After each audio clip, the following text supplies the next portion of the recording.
geometry of their favourite bike, one will feel that other.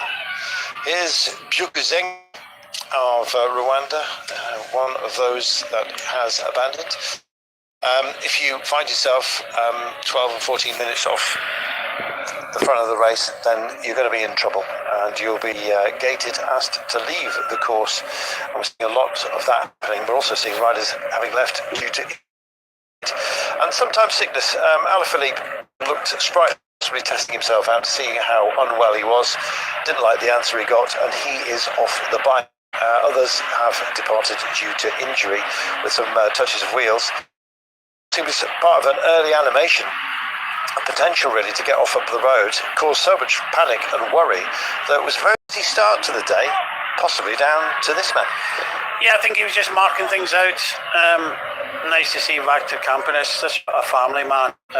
He's got his boy's picture on the tip of his bike there, and I was in communication with him when he left the Vuelta with a little bit of sickness, and the day after he said, "Oh, my job's not done. I'm on daddy duty today," and he sent me a picture with his lad and his kids in one of these chairs, small, the small kids chairs and things like that, and he was looking after them. So his job never stopped.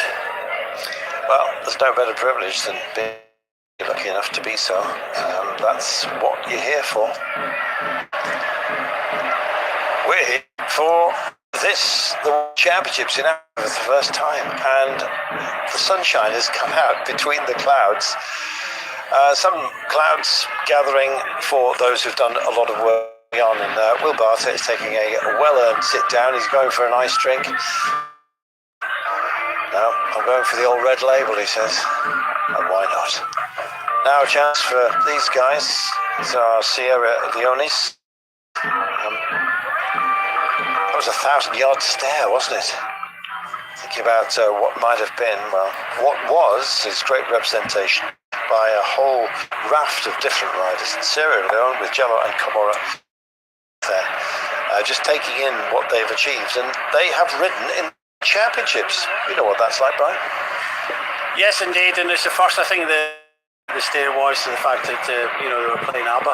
But at the end of the day, Sierra Leone was the... I like ABBA.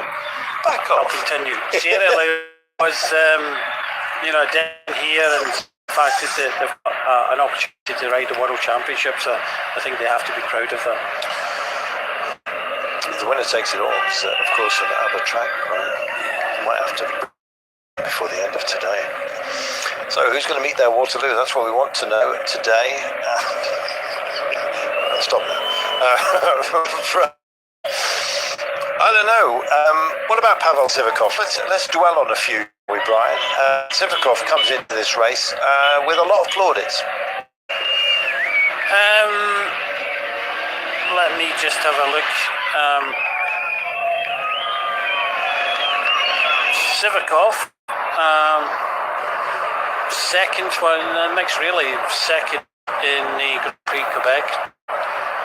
Apart from that, Tour of Britain 10th overall. So yeah, he's okay. 87th in the Tour de France. Of course, he was there working for his team leader Pogacar. So yeah, he's one of the riders that even last year when Pogacar attacked was just under 8 ago. He was the kind of last man or the rider that tried to go with him. So I think with France having Bernard here, I think they knew that Alaphilippe would possibly feeling that great, that Sivakov could be, but again, it's one of the other riders that for UAE Team Emirates. Where does his allegiance lie? We've seen this happen in many World Championships, but I think Sivakov definitely, France, I know Vauclair wouldn't want it any other way. He is the manager here for the French national team, and Thomas Vauclair will make sure that they all ride for France today. I love Tommy Vauclair, of course, with his face whenever he was on absolute limit. The tongue would come out, starting to lick at an invisible ice cream that was hung in front of it. Fantastic. Like a donkey turbo, I think you might say, which is hanging a carrot on a stick in front of a donkey, making it go fast. that old cartoon. Isn't that from Winnie the Pooh? I think it might be. But anyway, yeah, let's live. More poetry today, perhaps.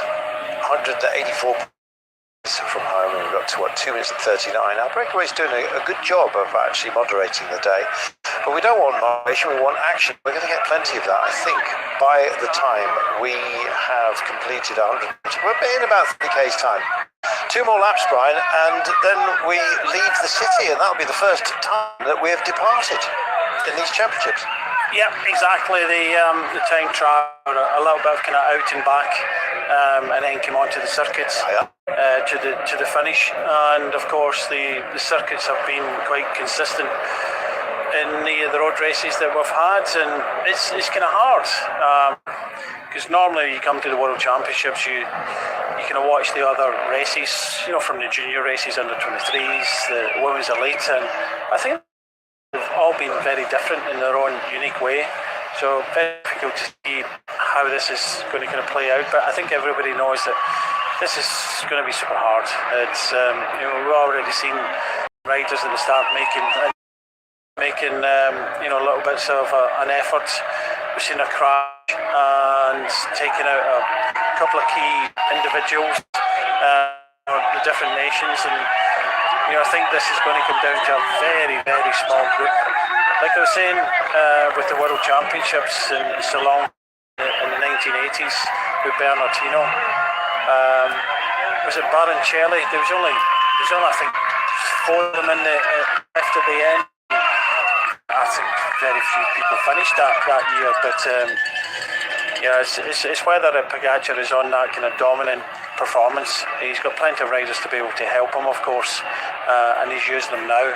Belgium are prepared to help. USA did, Mexico did as well, but this race is down to Belgium and Slovenia controlling. Volcanoes National Park, and of course it is the home to the big beasts. So that statue of the gorilla, I can't help but think it looks like it's holding a microphone. Which puts me in mind of another silverback that I'm sitting next to. In 2005, Rwanda began officially naming mounted gorillas, something known as a celebration of nature. And of course, they're all extremely different. And I've seen the book, actually. You just focus on Izzat Del Toro. We'll come back to him in a moment. But yeah, they named all of those majestic animals, gave them that currency almost, and you can the personality of each of the creatures is displayed. It's a great idea. The Kwita Izina ceremony is an opportunity to the communities, of course, those that help out Volcano National Park to look after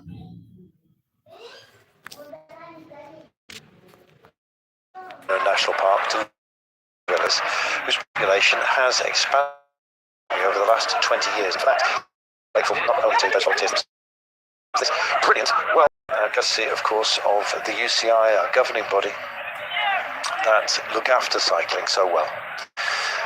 Meanwhile, through the feed zone, easier take from the breakaway.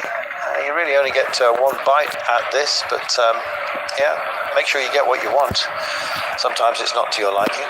You take a bottle with gels strapped to it.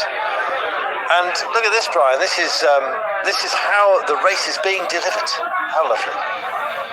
Yep. We see this pretty much throughout the world, whether you're at Italy, France.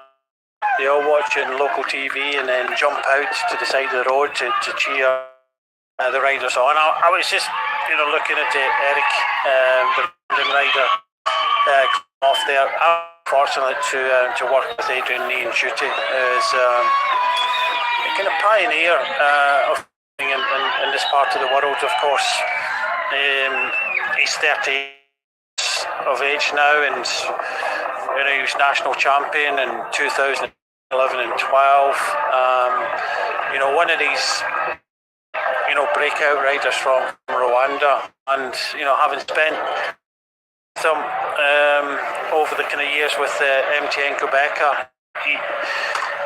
just seeing his drive as an individual, because when you hear the story, of his family life and where he come from. And I met him at the. I went up to Stratford to meet him, and he was just so proud. A bit of a trailblazer for Rwandan cycling, and I suspect a lot that the riders from Rwanda are here at championships inspired by Adrian.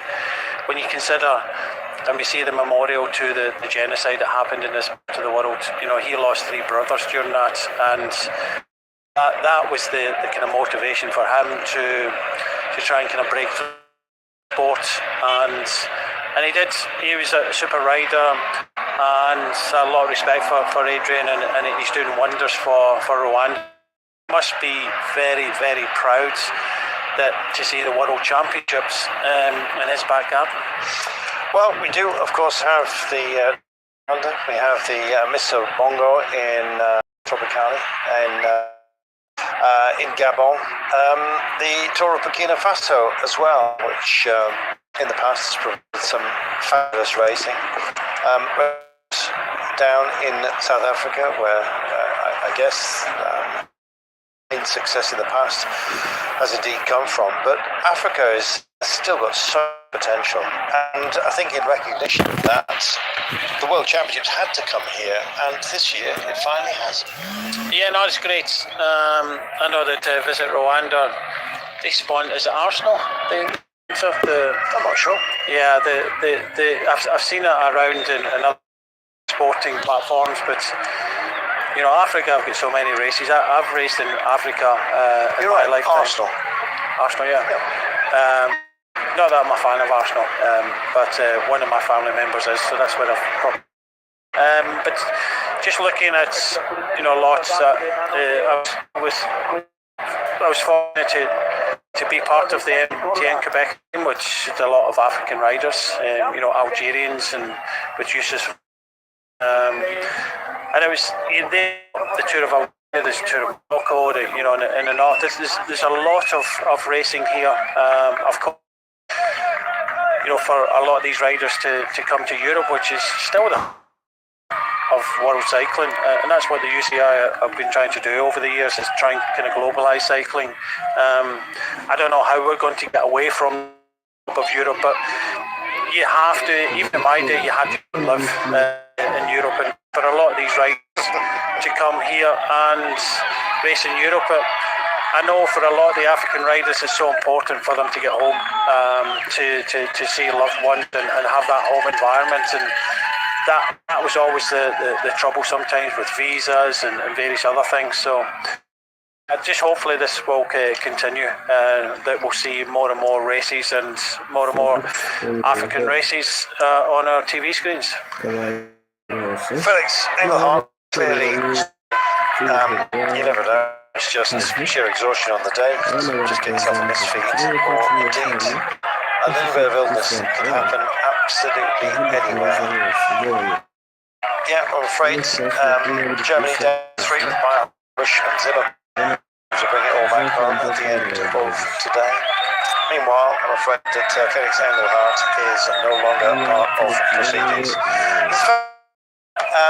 That you are looking at right now.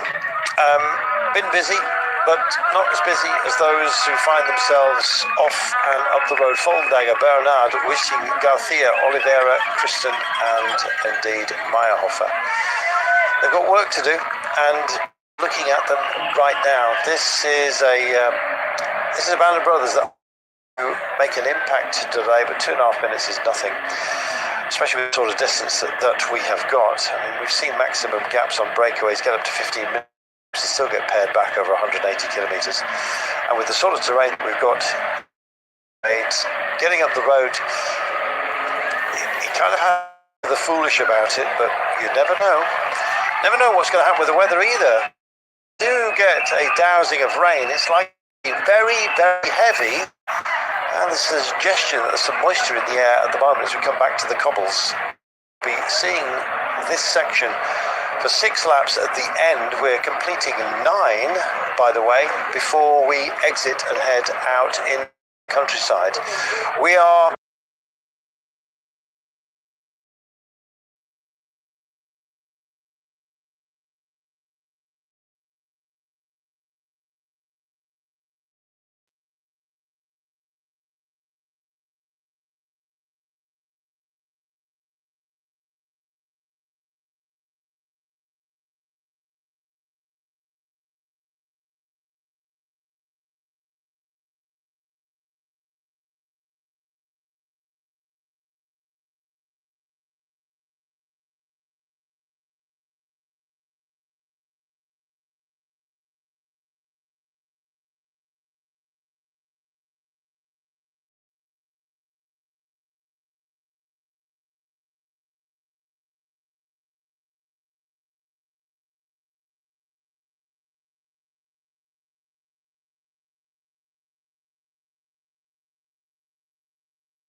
shape. I think I'm really good, and in terms of motivation and energy, I think even better. Is it going to happen in Mount Kigali? I think so. We're gonna see some sparks there because it's so hard the climb. So I think we cannot avoid that climb to go easy over. I think a lot of people will try to attack even before maybe to get advantage before the climb. So yeah, it's gonna be hard. Luke Plapp has the race, so Luke will be watching us. But yeah, that's part of the engine room of Australia. Jai Hindi, of course, Stora. Plapp was very much part of what is, I must describe, as one of the most exciting teams here, Australia. If you're looking for a team that will not be afraid to go very deep and have the weaponry to actually handle themselves in just about any kind of scenario, be their principle, but some very strong cards to play. I would have had Luke Plapp down possibly within that top vanguard. 4 riders that they want to work for. He's out of the race, which means there's outputs to Great Jay Vine, Mike Dora. I think so. I think the 3 have been really with Michael Stora recently. Really good performances. Jay Vine, of course, a teammate of the trade team of Terry Pagaccio. I really Stora and, as you say, Jai Henley can really feature because both Jai Henley and Jay Vine had some in the Vuelta. So when you've had that Grand Tour, you come out to it. You put the preparation in, and I think they are the 3 from Michael Matthews, however, has got a bit of kind of bandage, a bit of a limp before the start. It's not been, I don't think, advertised anywhere, but it looks as if he's had a little bit of an off in training. On the way back from Michael, it was good to actually, very much good fun to work with him during Tour de France. Looking at, so if you're wondering where the Hirondelle, the swallows go, you've just seen one skimming the water here, which is absolutely lovely, in the Akagara National Park. Indeed, this is where we soon will be heading out towards the great mountain itself, Mont Kigali. We have the Côte Kigali, meaning a rib. If you get a Côte de Boeuf, if that's what you're going to ask for, it's basically a big rib, sometimes a T-bone. The Akagara National Park is one of the beauties, one of the treasures of this part of the world, and really something that you need to visit if you're coming out here. Earlier on in the week about taking a local, and that is really something that you should do. Best in touch with the local universities and speak to the students, and quite often they will provide you with somebody who will know an awful lot about the flora and fauna, sometimes from studying zoology, who knows, but it's a lovely way. In the past, it's a great idea.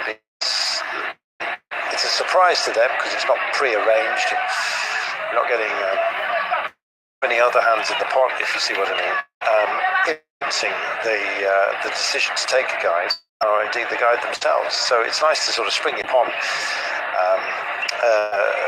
a young person, really, who can then give you a fresh view on is a spectacular country from their own perspective. Actually, you might get invited back to their home and just experience the culture as well. It's a way of just really out an awful lot more that's not on any kind of official roster. Sometimes you just have to do it yourself, and to my mind, occasionally, is the best way. Will Jay go freestyle today? That's what we want to know. Yeah, he's a fabulous rider.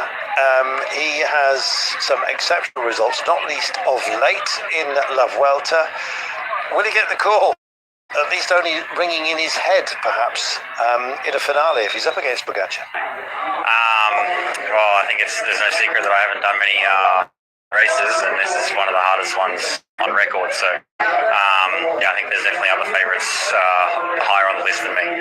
But the legs are there, and of course. Yeah, I mean the legs are there, but it's still a difference. 7 racing compared to the 4-hour, 5-hour stages we had in the Vuelta. We'll see how we go. We've got Jai in really good shape. He did GC throughout the Vuelta, so we'll see what happens there. And we've got a really good, strong 8 guys here to put on. Thank you very much, Jake. There we are. I don't think we turned out to. We wouldn't have expected. He played the PR straight back there, didn't he? Will the team get involved? Can you imagine Brian Smith, Pogacar, Isaac doesn't matter. Hear the question. Isaac Delta, Tadej Pogacar, Jay in each other's pockets. Intense finale. And let's say Jay Vine wins it. And every day coming down for breakfast on the Grand Tours that he shares, of course, with Tadej Pogacar, rainbow bands. How annoying will that be, Tadej Pogacar? I think you just have to take it in the chin. Not a lot you can do. From what we've seen, the strongest has won this race. I think yesterday you could say, the strongest and bravest rider won the race. I think if there's someone brave enough, then they could, really be pulling on that World Championship jersey, and why not for the Australians? And this is what was talking about, that getting yourself 100% for a one-day race is a little bit different, and not everybody's the best at doing that. We just heard from Jay Vine there that he doesn't do any kind of one-day events. There was a little bit of criticism about why is Vingegaard not here, because he's another rider that some people have said that he only does stage races, Grand Tours is his thing. He doesn't do one-day races. I think one time in the past he rode the championships for Denmark, but like we were talking earlier as well about how these riders what motivations to ride as part of your national team is a moment for everybody, but to ride stage races where some of these stages take up to 5 hours, but this is a different beast in itself. You're talking about 6.5 hours on average of the World Championships. It could be a little bit longer today, but getting everything right on the day, that feeling, that thought process, that was the thing that we talked about with Tom Pidcock. Tom Pidcock was never or hasn't been the best at, and he even admitted himself, concentrating, keep every day of a Grand Tour. That was always a question. Well, he's proven that now in the Vuelta. He's managed to do that. It's something that he struggled with. That's why he does multiple disciplines.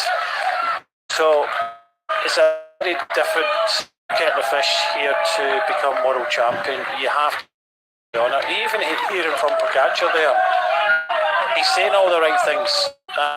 He's saying the things that I don't know what you got, Carlton. That not much. It was nasty. His last bit was, in fact, it's motivational wise.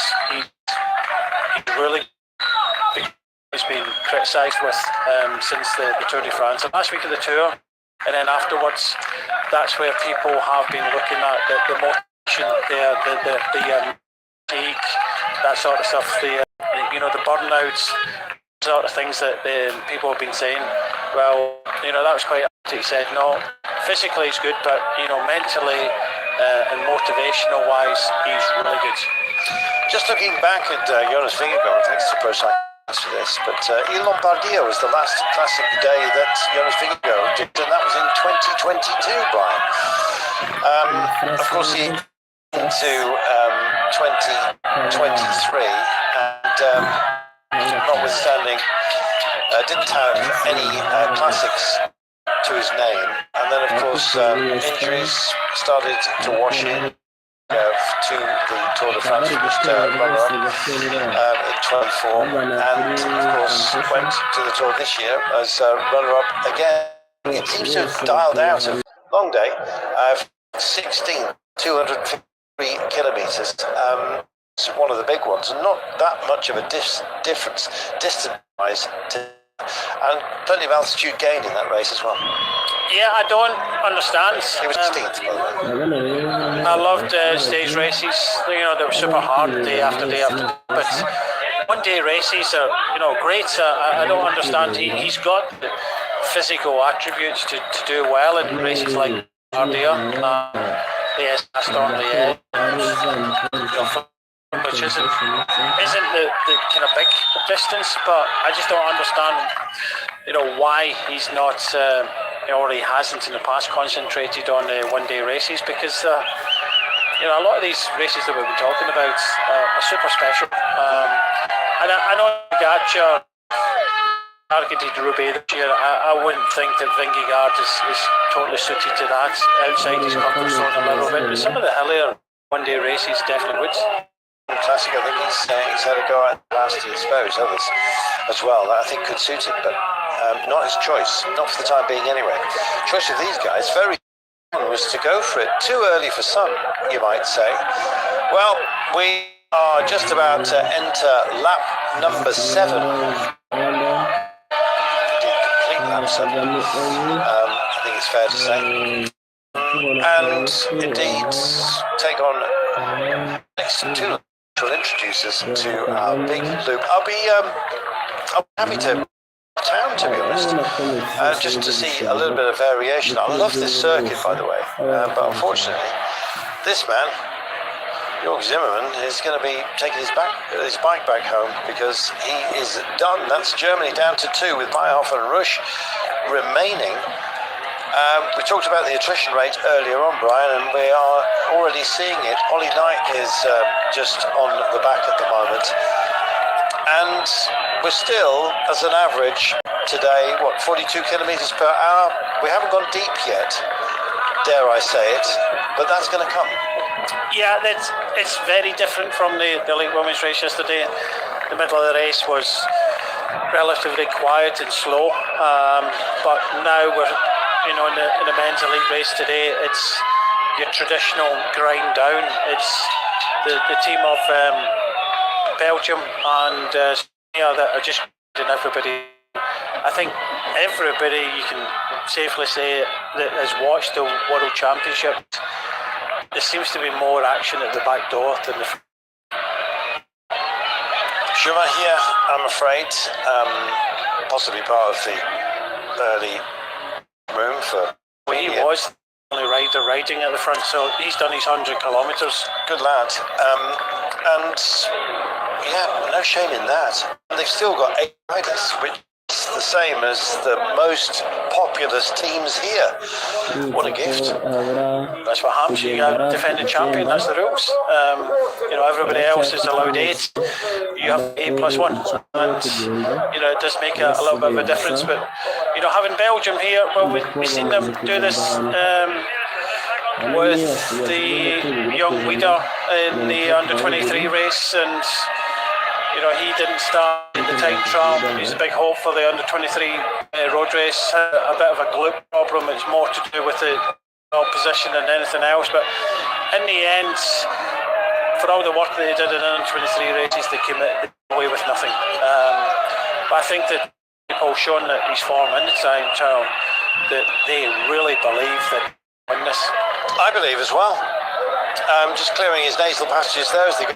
It's a rather lovely shot, I must say, that just gives that rise. There is Tadej Pogačar just disengaged from his teammates. He's got a couple towards the back. Ireland coming through here, Denmark, Norway, Canada. Well, their flag was waving loud and proud yesterday. A spectacular performance, and indeed a wonderful victory, I have to say, for Magdalena Valliere.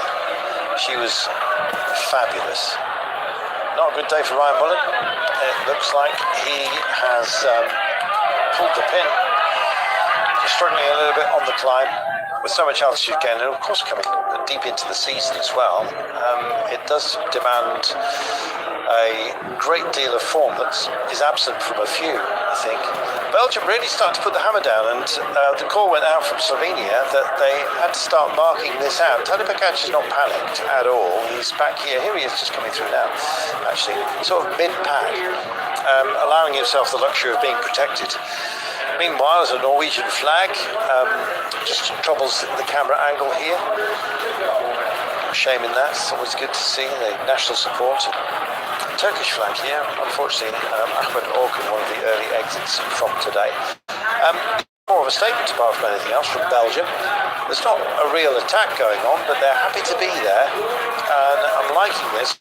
Over Nepal.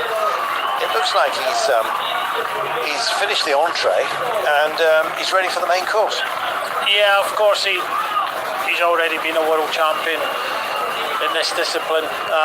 He wants that again. He's on really good form, and because maybe been a little bit kind of disappointed in how the tour went for him. It was the tour Malay that did it for him. There's another rider here stopping for a natural break here. Portugal is very busy. This is Masnada now, so this is what Pogacar did the last. There's very little opportunity for the riders to have a natural break in this course, and they're using the pit area Portaloos for that. Yeah, the rule is, the idea is that you do it if you have to take essentially anything else. You are. There's this around. Not everybody is going to use. I think there looks only two there. There's very few.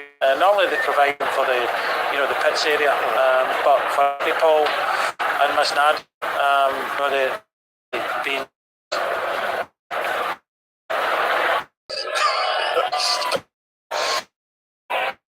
Hands up, but yeah.